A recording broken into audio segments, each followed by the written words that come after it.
সকালের আলো ফুটতেই শুরু হয়েছে ব্যস্ততা। ক্ষেত থেকে একের পর এক সংগ্রহ করা হচ্ছে পাকা আনারস। এরপর চলছে বাছাইয়ের কাজ, যাতে করে সেরা ফলগুলো পৌঁছে দেওয়া যায় দেশের বিভিন্ন প্রান্তে। আর এই চাষিদের নিরলস পরিশ্রমে পেয়ে যায় আমরা সুস্বাদু আনারস। যতদূর দুচোখ যায় শুধু সবুজের মাঝে সারি সারি আনারসের বাগান।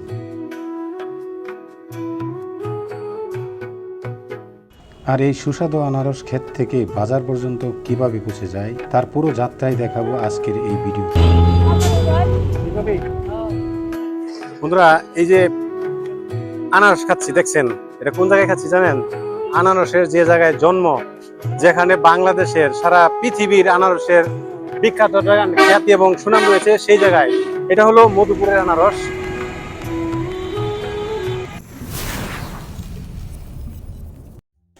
আসসালামু আলাইকুম। কল্পনা করুন, যতদূর দুচোখ যায় শুধু সবুজের মাঝে সোনালি আনারসের সমারোহ। আজ আমরা রওনা হয়েছি ময়মনসিংহের বালুকা পল্লী বিদ্যুৎ এলাকা থেকে এমন একটি গন্তব্যের উদ্দেশ্যে, যেখানে হাজার হাজার আনারসের বাগান জুড়ে চলছে ব্যস্ত সময়। রওনা দেওয়ার 1 ঘন্টার মধ্যে আমরা পৌঁছে যাই সাগরদিঘির লক্ষিন্দর গ্রামে। সাগরদিঘি তো গারোবাজার যে রুট, সেই রুটের মাঝপথে লক্ষিন্দর গ্রামে এরকম একটা চায়ের দোকানে চা খেতে আসলেই খুবই ভালো লাগতেছে। শান্ত সকাল, সুন্দর পরিবেশ, উজ্জ্বল আলোতে চায়ের কাপে একটা চুমুক দিচ্ছি। আপনারা আমার এই ভিডিওতে দেখতে পাচ্ছেন। বন্ধুরা, দীর্ঘ 2 ঘন্টার পথ পেরিয়ে আমরা চলে আসলাম অবশেষে মধুপুরের সেই ঐতিহ্যবাহী কুল চত্বর। মধুপুর শহরের অন্যতম পরিচিত এই স্থানটি বিভিন্ন সড়কের সংযোগস্থল হওয়ায় সবচেয়ে বেশি ব্যস্ত থাকে। এখান থেকে মধুপুরের বিভিন্ন এলাকা, আনারস বাগান এবং আশপাশের দর্শনীয় স্থানে সহজেই যাওয়া যায়।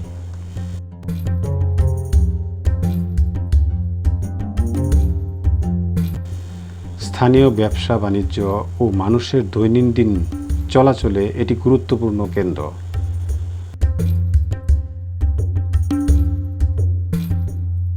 কিছুক্ষণ এই কুলচত্বর এলাকার পরিবেশ উপভোগ করে আমরা রওনা দিই আমাদের মূল গন্তব্য আনারস বাগানের দিকে। এখন আমরা চলে এসেছি গারোবাজার এলাকা। মধুপুরে এই অঞ্চলটি আনারস চাষের জন্য বিশেষভাবে পরিচিত। মধুপুরের এই বিশাল আনারস বাগানের আসল সৌন্দর্য হলো, যতদূর দুচোখ যায় শুধু সবুজের মাঝে সারি সারি আনারস গাছ, যেন প্রকৃতি নিজেই এখানে এক অপূর্ব নকশা তৈরি করছে। এই বিস্তীর্ণ জমিগুলো শুধু সৌন্দর্যের জন্য নয়, এর পেছন রয়েছে শত শত কৃষকের পরিশ্রম আর বছরের পর বছর অভিজ্ঞতা। আনারস বাগান বা আনারসের ক্ষেত দেখতে পেলেন। এটি মাত্র 1 মাস আগে রোপণ করা এই চারাগুলি, যেটি এখনো পরিপক্ক হয়নি ফলন দেওয়ার মতো। এরকম শুনেছি যে 18 মাস কিংবা 1 বছর সময় লাগে ফলন আসতে, আনারসগুলি আসতে। আর এগুলি 1 মাস আগে এই চারাগুলি বা এই গাছগুলি রোপণ করা। এবার আমরা দ্রুত ছুটে যাচ্ছি সেই জায়গায় যেখানে চলছে পাকা আনারস সংগ্রহের কাজ।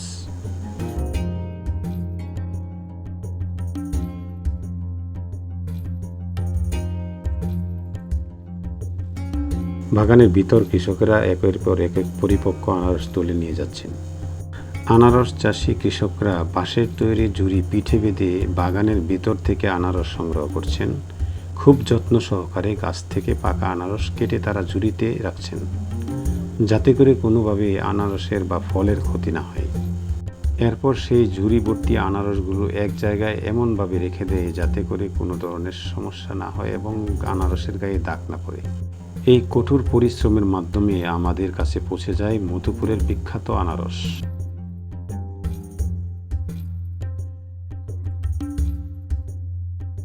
কৃষকের এই ব্যস্ততা ও পরিশ্রমের দৃশ্য দেখার পর আমিও আর থেমে থাকতে পারিনি। সরাসরি নেমে পড়লাম আনারস বাগানের ভেতর, কাছ থেকে দেখার চেষ্টা করলাম পুরো কাজের প্রক্রিয়াটা। চারপাশে সারি সারি আনারস গাছ আর তার মাঝেই চলছে সংগ্রহ ও বাছাইয়ের কাজ। সত্যিই কাছ থেকে দেখলে বোঝা যায় এই আনারসের পেছনে কতটা পরিশ্রম আর শ্রমিকদের কাম জড়িয়ে আছে।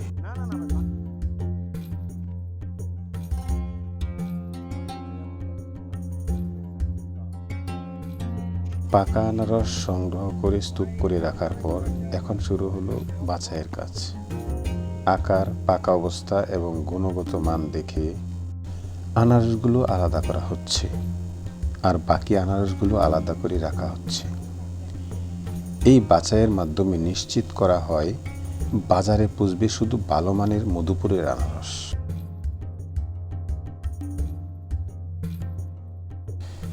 মধুপুরের আনারস চাষের জন্য সবচেয়ে পরিচিত এলাকার মধ্যে হচ্ছে গারো বাজার, চাঙ্গালিয়া, অরণখোলা, সুলাকুড়ি ও কোরালিয়া। এসব এলাকায় ব্যাপক হারে আনারস চাষ করা হয় এবং মৌসুমে চারপাশ জুড়ে আনারসের বাগান দেখা যায়। বন্ধুরা দেখেন যে আমাদের এক ভাই, যিনি দুটো ব্যান নিয়ে যাবো এই চারা নিয়ে আনারসের, ওনারা এখানে আটকে গেছে যেহেতু কাঁচা রাস্তা। তাদের এই দুর্দশা দেখে বাধ্য হলাম একটু ধাক্কা দিয়ে গাড়িটি উঠিয়ে দেওয়ার জন্য। এই সুবিশাল এলাকা নিয়ে যে আনারসের ক্ষেত দেখছেন, এটি হলো মধুপুরের আনারস, যেটির খ্যাতি সুনাম সারা বাংলাদেশে রয়েছে। এরকম একটা জায়গার মধ্যে চায়ের দোকান, যেখানে চা না খেলে হবে না, একটা চা খাই।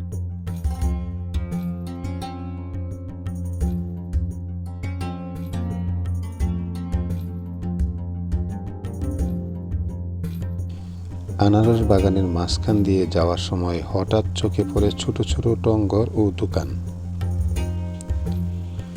এসব দোকানে স্থানীয় কৃষক, শ্রমিক ও ভ্রমণকারীরা এসে বিশ্রাম নেন। এখানে চা, পান সহ বিভিন্ন হালকা খাবারের বেচাকেনা হয়। দিনের কাজের ফাঁকে এক কাপ গরম চা আর আড্ডা যেন ওই এলাকার মানুষের দৈনন্দিন জীবনের একটি অংশ। আনারস বাগানের প্রাকৃতিক সৌন্দর্যের মাঝখানে এসব টংঘর পুরো পরিবেশকে একটু প্রাণবন্ত করে তুলতে বাধ্য হয়। টং দোকানে কিছুক্ষণ বিশ্রাম নেওয়ার পর কৃষকরা আবার ফিরে যান তাদের কর্মস্থল। গারো বাজার কোন দিকে?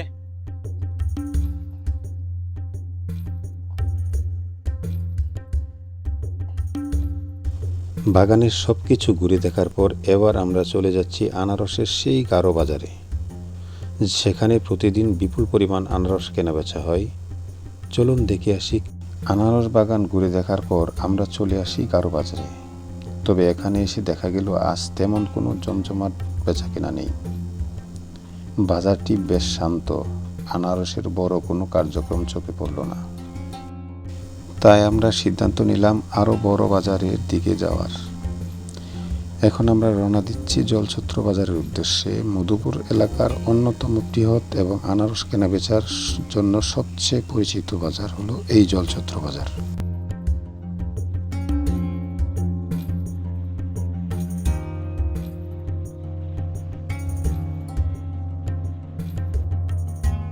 আশা করছি এখানে আনারসের প্রকৃত বাজার চিত্রটি দেখতে পাবো।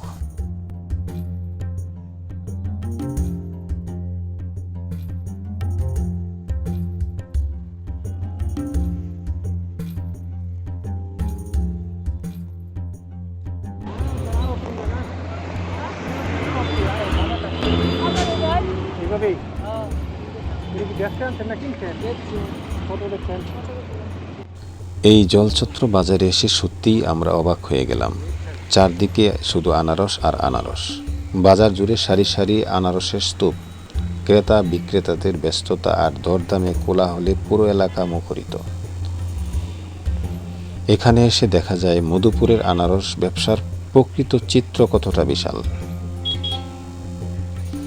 কৃষকরা তাদের কষ্টের ফল নিয়ে এসছেন আর ব্যবসায়ীরা সেগুলো কিনে নিয়ে দেশের বিভিন্ন অঞ্চলে পাঠানোর প্রস্তুতি নিচ্ছেন। জলছত্র বাজারে এসে এই বিশাল কার্যক্রম দেখে আমাদের কৌতূহল আরও বেড়ে গেল। তাই আমরা মোটরসাইকেলটি রাস্তার একপাশে নিরাপদ স্থানে দাঁড় করিয়ে নেমে পড়লাম বাজারের ভেতর। এগুলো হালি কত করে বেচেন? 80 টাকা। আর এগুলা আলি পিস 120 টাকা ইয়ে পড়ে না? এগুলো ডাইরেক্ট খেতে আইছে, পরে কোনো মেডিসিন তো আর দেওয়া নাই না মধ্যে।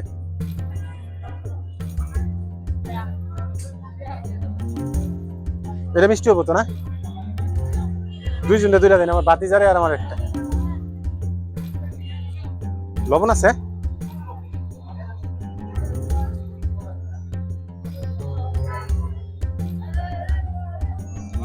সমস্যা নাকি?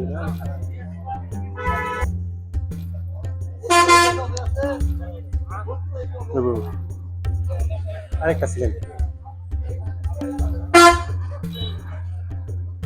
আনারস খাচ্ছি, দেখছেন এটা কোন জায়গায় খাচ্ছি জানেন? আনারসের যে জায়গায় জন্ম, যেখানে বাংলাদেশের সারা পৃথিবীর আনারসের বিখ্যাত খ্যাতি এবং সুনাম রয়েছে, সেই জায়গায়। এটা হলো মধুপুরের আনারস।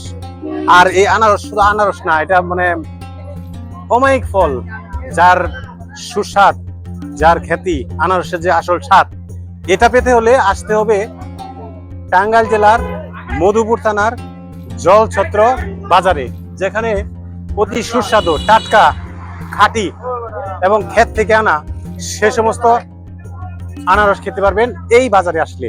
আমরা আসলাম ময়মনসিংহের বালুকা থেকে আনারস খাওয়ার জন্য, আনারসের বাজার দেখার জন্য এবং আনারসের ক্ষেত দেখার জন্য। সেই সুবাদে এই ভিডিওটি করা। যদি ভিডিওটি সবার কাছে ভালো লাগে, সবাই আমার চ্যানেলটি সাবস্ক্রাইব এবং ফলো দিবেন।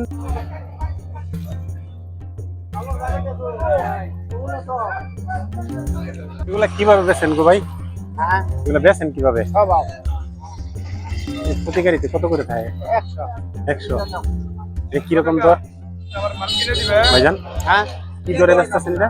2500 না, আমরা দেখতে আছি, আমার বাড়ি বালুকা, আপনাদের এখানে আনারসের বেশি দূরে না, আপনার কোথায় থাকেন?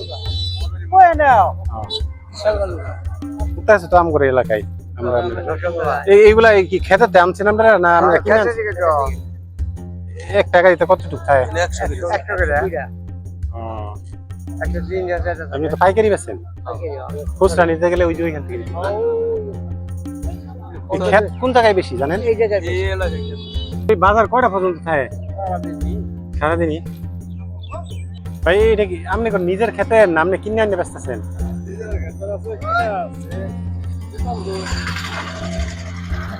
আমরা যদি মনে করেন খেতে উড়াইতেছি, এরকম গেলে কোন জায়গায় পাওয়া যাবো?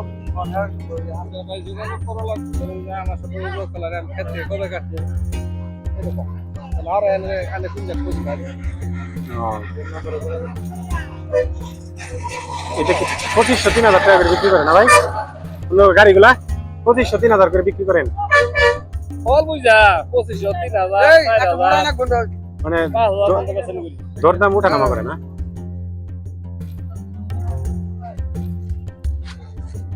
এগুলা সবচেয়ে বড় বড়।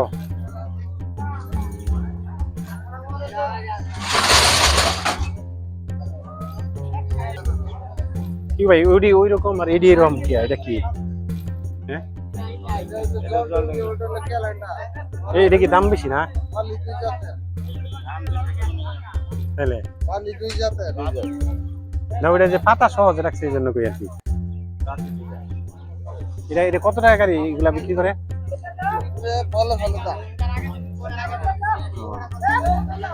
এগুলোর দাম বেশি না ওইগুলোর দাম বেশি? দাম কোনোটারই কম না। এটা জলডুঙ্গি আর এটা কি করলেন? আপনি মধুপুরের মধ্যে সবচেয়ে বড় বাজার আনারস এইটাই না? মধুপুরের মধ্যে সবচেয়ে বড় বাজার এটাই। এছাড়া আর কোন জায়গায় আছে? এছাড়া বাজার আছে আপনার গারো বাজার আছে। আমরা গারো বাজার থেকে আইছি, কোনো আনারস দেখলাম না, এখানে দেখলাম। জলছত্রের মধ্যে সবচেয়ে বড় বাজারের মধ্যে এটাই মধুপুর থানা বাজার, টাঙ্গাইল ডিস্ট্রিক্টের মধ্যে এই বাজারে থানায় জলছত্র বাজারটাই সবচেয়ে বড় বাজার। যোগাযোগ ব্যবস্থার দিক থেকে এই এলাকাটি বেশ সুবিধাজনক। দেশের বিভিন্ন জেলা থেকে ব্যবসায়ীরা ট্রাক, পিকআপ ও অন্যান্য যানবাহন নিয়ে এখানে আসেন আনারস কিনতে। একই সঙ্গে প্রকৃতিপ্রেমী ও দর্শনার্থীরা বাস, মোটরসাইকেল কিংবা ব্যক্তিগত গাড়িতে খুব সহজে এই এলাকায় পৌঁছতে পারেন।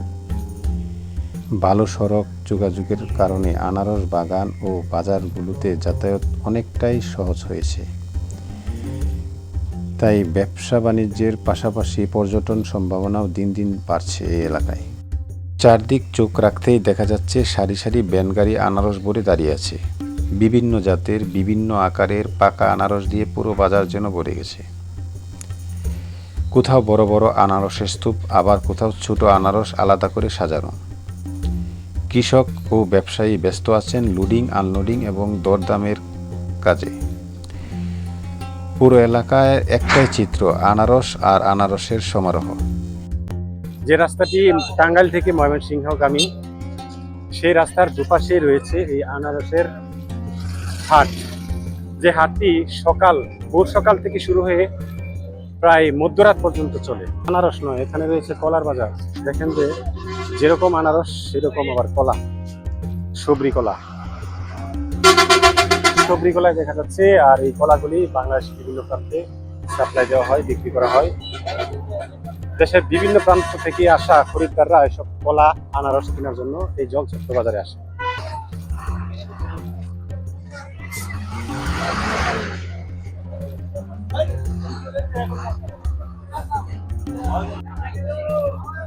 এখানে এসে দেখা গেল বিশাল আকারের স্তূপ করে রাখা আনারস। চারদিক শুধু আনারস আর আনারসের পাহাড়ের মতো স্তূপ, যা দেখে বোঝা যায় এই বাজারের আনারসের পরিমাণ কতটা বেশি। কৃষক ও ব্যবসায়ীরা সেগুলো সাজিয়ে রাখছেন বাছাই ও বিক্রির কাজের জন্য। পুরো দৃশ্যটা চোখে পড়ার মতো এবং মধুপুর আনারস বাণিজ্যের বাস্তব চিত্র তুলে ধরে। এই গারবাজার দিকে বেশি না, বাজার থেকে বাগান আনারসের বাজার বড়, আনারসের বাজার বড় হইলে এটাই না জলছত্র তো আমরা এটা আনারস বিখ্যাত। এটা তো বইপত্রে, রেডিও টেলিভিশনে আমরা শুনছি। আপনারা কি পাইকার না নিজে করে ক্ষেত থেকে আনে বিক্রি করেন? পাইকার না, আমরা নিজে বাগান থেকে আনি, আবার আর বাগান কেটে খেয়ে হবে। ও বুঝছি, মানে আনার সময় ওটাও নিয়ে নিজে খাওয়া। এগুলা গাড়ি প্রতি গাড়ি কত টাকা বিক্রি হয়? এটা তো মনে করুন যে বাজার বুঝে ফল ছোট বড় আছে, ওই হিসাবে দাম হয়।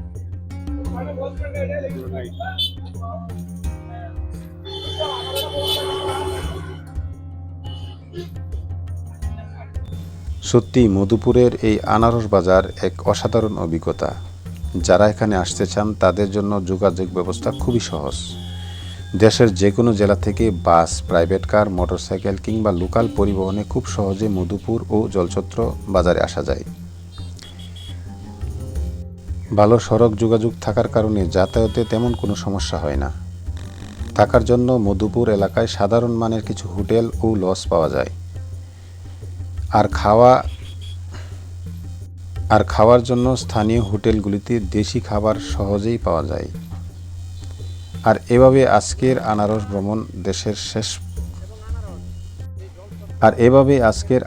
ভ্রমণ শেষের পথে। আশা করি মধুপুরের আনারস বাগান, কৃষকের পরিশ্রম ও এই বিশাল বাজারের বাস্তব চিত্র আপনাদের ভালো লেগেছে। আজকের মতো এখানেই বিদায় নিচ্ছি। সবাই ভালো থাকবেন, সুস্থ থাকবেন। আবার দেখা হবে নতুন কোনো ভিডিওতে, নতুন কোনো জায়গায়। আল্লাহ হাফেজ।